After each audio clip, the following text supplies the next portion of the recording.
Hello guys, welcome to Techbuzz.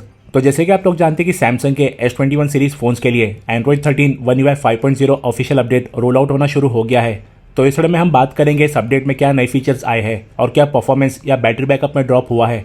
तो सबसे पहले अपडेट की साइज़ की बात करेंगे तो ये अपडेट की साइज़ थी अप्रॉक्सीमेटली 1.6 GB।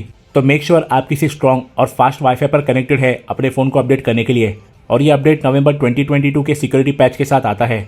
सबसे पहले चेंज की बात करेंगे तो अब अबाउट सेक्शन में यहाँ ऊपर फ़ोन का फोटो आता है वन प्लस के फ़ोन्स की तरह, जबकि पहले सिर्फ फ़ोन का नाम लिखकर आता था। उसके बाद सेटिंग्स ऐप में कुछ न्यू फीचर्स ऐड किए गए हैं, जिससे पहला है ये कनेक्टेड डिवाइसेस का ऑप्शन, जिसमें सभी कनेक्टिविटी वाले फीचर्स है जैसे Samsung desk, Android auto, quick share, smart things वगैरह। ये सारी चीज़ें यहीं पर अवेलेबल है। एक मोड्स और रूटीन्स वाला न्यू ऑप्शन भी ऐड किया गया है जो सेम वर्क करता है एप्पल के फोकस मोड की तरह। तो इसमें डिफरेंट एक्टिविटीज़ है जैसे स्लीपिंग, रिलैक्स, होम, ऑफिस वगैरह। तो ये मोड की ऑटो एक्टिवेट होने की टाइमिंग या लोकेशन आप सेट कर सकते हैं और उस लोकेशन पर जाने पर वो पर्टिकुलर मोड ऑटो एक्टिवेट हो जाता है। हर मोड में आप कुछ सिलेक्टेड कॉन्टैक्ट्स ऐड कर सकते हैं और जिस वक्त वो पर्टिकुलर मोड ऑन है उस टाइम पर सिर्फ उन्हीं कॉन्टैक्ट के मैसेज या कॉल आएंगे। बट पता नहीं ये फीचर कितने लोग यूज़ करेंगे, क्योंकि आईफोन में ये फीचर 1.5 साल से है और मैंने आज तक उसे यूज़ नहीं किया। कुछ नए कलरफुल वॉलपेपर्स ऐड किए गए हैं जैसे शेप्स वाले और नीचे कलर ग्रेडियंट वाले, और ये One UI 4 के स्टॉक वॉलपेपर से काफ़ी बेटर है। एक्स्ट्रा कलर पैलेट्स भी ऐड किए गए हैं, जबकि पहले सिर्फ 4 ऑप्शन थे, तो अब कस्टमाइजेशन के लिए आपको अब और ज़्यादा ऑप्शंस मिलते हैं। नेक्स्ट जाएंगे एडवांस फीचर्स के अंदर। तो लैब वाले सेक्शन में स्वाइप फॉर पॉपअप व्यू और स्वाइप फॉर स्प्लिट स्क्रीन वाला फीचर ऐड किया गया है। Battery and device care section में एक new auto optimisation feature add किया गया है, जिससे फ़ोन खुद बैकग्राउंड ऐप्स और मेमोरी को क्लीन करेगा और अगर ज़रूरत पड़ी तो जब फ़ोन आइडल होगा तो रिस्टार्ट भी हो जाएगा फ़ोन की परफॉर्मेंस स्मूथ रखने के लिए। काफ़ी साइट्स पर लिखा है कि One UI 5 के अंदर न्यू बैटरी हेल्थ स्टेटस वाला फीचर ऐड किया गया है, लेकिन ये एग्जैक्ट नंबर नहीं दिखा था और ये फीचर One UI 4 में भी था, बट सोचा फिर भी आपको दिखा दूँ। नेक्स्ट है मेंटेनेंस मोड। तो जब आप अपना फ़ोन सर्विस सेंटर में रिपेयर करने के लिए देते हैं तो आपको अपने फ़ोन के डेटा की फ़िक्र होती है कि कोई आपका डेटा ना देख ले फ़ोन में और इसका गलत इस्तेमाल ना कर ले। तो उसके लिए आप मेंटेनेंस मोड में पासवर्ड डालकर उसे एक्टिवेट कर सकते हैं। तो पहले आप देख लीजिए कि मेरे फ़ोन में कितने ऐप्स हैं। अब मेंटेनेंस मोड को एक्टिवेट कर देता हूँ। उसके बाद फ़ोन रिस्टार्ट होगा मेंटेनेंस मोड में, इसलिए नीचे ये मेंटेनेंस मोड लिखा हुआ है। और रिस्टार्ट होने के बाद आप देख सकते हैं कि मेरे जो भी ऐप थे फ़ोन में वो सब गायब हो गए हैं। फ़ोन में जो भी आपका डेटा होगा उसमें से कुछ भी नहीं दिखेगा, सिर्फ कंपनी के ऐप्स यहाँ पर विजिबल रहेंगे। बाद में जब आपका फ़ोन रिपेयर होकर आ जाए तो आप मेंटेनेंस मोड में पासवर्ड डालकर उसे ऑफ कर देना, फिर फ़ोन रिस्टार्ट होगा और आपका पूरा डेटा वापस दिखने लगेगा। नोटिफिकेशन पैनल में बहुत माइनर इंप्रूवमेंट हुए हैं, जैसे जो आइकॉन्स की साइज़ है नोटिफिकेशन पैनल में वो थोड़े छोटे किए गए हैं। जैसे आप देख सकते हैं कि राइट में है S21 Ultra One UI 4 पर और उसमें आइकॉन्स थोड़े बड़े हैं। तो ये एक माइनर चेंज है, लेकिन देखने में थोड़ा बेटर लग रहा है। बाकी कुछ स्टॉक आइकॉन्स में माइनर चेंजेस किए गए हैं, जिससे मैसेज ऐप का डिज़ाइन अब थोड़ा ज़्यादा राउंड है। AR जोन का आइकॉन भी अब ज़्यादा डार्क और कलरफुल दिख रहा है। गेमर लॉन्चर को भी डार्क और कलरफुल कर दिया गया है। बाकी क्लॉक, कॉन्टैक्ट्स, कैलेंडर और सेटिंग के आइकॉन्स के कलर में भी थोड़े चेंजेस है। वैसे तो ये चेंजेस काफ़ी माइनर है, लेकिन आइकॉन्स अब थोड़े बेटर दिखते हैं। ऐप ड्रॉअर का ब्लर इफेक्ट थोड़ा इंप्रूव किया गया है। पीछे का वॉलपेपर अब ज़्यादा वाइब्रेंट और ब्राइट रहता है One UI 4 के कंपैरिजन में। बाकी एनिमेशंस, परफॉर्मेंस वगैरह में मुझे कोई भी डिफरेंस नहीं लगा। One UI 4 वैसे भी फ्लैगशिप सैमसंग फ़ोन्स पर पहले से काफ़ी स्मूथ था और अभी भी वैसा ही स्मूथ है। Gaming performance, app opening time वगैरह में भी कोई इंप्रूवमेंट या परफॉर्मेंस ड्रॉप नहीं हुआ है।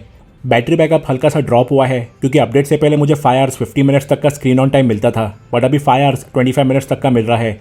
तो बैटरी बैकअप थोड़ा सा ड्रॉप हुआ है। अब आते हैं सबसे बड़े चेंज पर। लॉक स्क्रीन पर आप जब लॉन्ग प्रेस करेंगे तो लॉक स्क्रीन कस्टमाइजेशन ऑप्शन मिलते हैं, जो काफ़ी हद तक iOS 16 के लॉक स्क्रीन कस्टमाइजेशन की तरह है। जैसे इसमें आप टेक्स्ट का कलर और फॉन्ट को चेंज कर सकते हैं, उसके पैटर्न, स्टाइल और साइज़ को भी एडजस्ट कर सकते हैं आप अपने हिसाब से। आईफोन जितने ऑप्शंस नहीं है, फिर भी जितना है अच्छा है। और इनमें से काफ़ी ऑप्शंस पहले गुड लॉक ऐप में भी थे, बट वो काफ़ी लोगों को पता नहीं था। और स्टॉक फर्मवेयर के अंदर ये सारे फीचर्स मिलना बेटर है अलग से थर्ड पार्टी ऐप इंस्टॉल करने से। ये नीचे साइड्स में जो 2 शॉर्टकट बटन्स होते हैं उन्हें भी आप रिमूव कर सकते हैं, या फिर आप अपने किसी पसंद के दूसरे ऐप को भी शॉर्टकट में ऐड कर सकते हैं। स्क्रीन पर आप एक कस्टम टेक्स्ट भी ऐड कर सकते हैं, तो चाहे आप ओनर का या इमरजेंसी कॉन्टैक्ट का डिटेल यहाँ पर रख सकते हैं, ताकि अगर आपका फ़ोन कहीं गिर जाए तो दूसरा कोई स्क्रीन पर से ही डेटा देखकर डायरेक्टली आपको कॉन्टैक्ट कर सके। बाकी क्लॉक के नीचे आपको सिर्फ स्मॉल नोटिफिकेशन आइकॉन चाहिए या फिर पूरा हॉरिजॉन्टल बार चाहिए, वो आप ऐड कर सकते हैं और उसकी ट्रांसपेरेंसी को भी एडजस्ट कर सकते हैं आप। कैमरा ऐप के अंदर कुछ फीचर्स ऐड किए गए हैं, जैसे पहले तो प्रो मोड में जाएंगे तो अब आपको हिस्टोग्राम भी मिलेगा, जो मैनुअल सेटिंग्स के बाद काफ़ी काम आता है। उसके बाद नीचे जो ISO, एक्सपोजर, शटर स्पीड जैसे ऑप्शन है उन्हें सिलेक्ट करने पर एक आई बटन आता है, जिस पर क्लिक करने पर कौन सा ऑप्शन क्या करता है उसकी इन्फॉर्मेशन डिस्प्ले होती है। तो ये कुछ बिगिनर्स के लिए काफ़ी हेल्पफुल हो सकता है क्योंकि आपको नेट पर इसकी डिटेल सर्च करनी नहीं पड़ेगी। बाकी कैमरा ऐप के सेटिंग्स के अंदर एक वाटरमार्क वाला फीचर भी है जिसके साइज़, पोजीशन, टेक्स्ट वगैरह को आप एडिट कर सकते हैं और फिर आपके सभी फ़ोटोज़ पर शॉट ऑन गैलेक्सी का वाटरमार्क आएगा। अब गैलरी ऐप में जाएंगे तो अब आईफोन की तरह इसमें भी आप फोटो पर लॉन्ग प्रेस करके उसमें से टेक्स्ट को एक्सट्रैक्ट कर सकते हैं और चाहे तो आप उसे कॉपी भी कर सकते हैं। वैसे ये फीचर के लिए पहले आपको बिक्सबी विजन यूज़ करना पड़ता था बट अब ये डायरेक्टली हो गया है। नेक्स्ट आप फोटो के एडिट ऑप्शन में जाएंगे तो लास्ट में सिलेक्शन टूल है, उससे आप किसी भी ऑब्जेक्ट पर कुछ इस तरीके से सिलेक्शन कर सकते हैं और नेक्स्ट करने पर यह प्रिसाइजली बैकग्राउंड को रिमूव कर देता है और ऐसा PNG टाइप इमेज देता है, जबकि पहले ऐसा ट्रांसपेरेंट बैकग्राउंड नहीं आता था। उसके बाद आप कलर बॉर्डर्स ऐड कर सकते हैं और उसकी थिकनेस वगैरह भी एडजस्ट की जा सकती है। तो आप इस ऑप्शन को मीम्स वगैरह बनाने के लिए यूज़ कर सकते हैं। अब आप जब किसी फोटो पर कैसा भी टेढ़ा मेढ़ा सर्कल ड्रॉ करने के बाद प्रेस करके रखेंगे तो वो प्रॉपर क्लियर लाइंस में सर्कल बन जाएगा, जबकि अगर आप सर्कल बना के प्रेस करके नहीं रखेंगे तो शेप ऐसा ही टेढ़ा मेढ़ा रहता है। तो ये फीचर सिर्फ सर्कल नहीं बल्कि हर शेप या एरो वगैरह पे काम करता है, जिसमें एरो की लाइंस प्रॉपर स्ट्रेट आ जाती है प्रेस करके रखने पर। और ये फीचर फ़ोटो और वीडियो दोनों में चलता है। क्लॉक ऐप के अंदर अब आप मल्टीपल टाइमर्स लगा सकते हैं। तो हो सकता है आप एक साथ 3-4 काम कर रहे हैं और सबका ख़त्म होने का टाइमिंग अलग अलग है, तो उसके लिए आप 3-4 या जितने चाहे टाइमर्स ऐड कर सकते हैं। तो ये मल्टीटास्कर्स के लिए काफ़ी काम आने वाला है। नोटिफिकेशन पैनल में नोटिफिकेशंस किस ऐप के हैं उस ऐप के कलरफुल आइकॉन सब आते हैं यहाँ पर, जो One UI के नोटिफिकेशन से थोड़ा बेटर लगता है।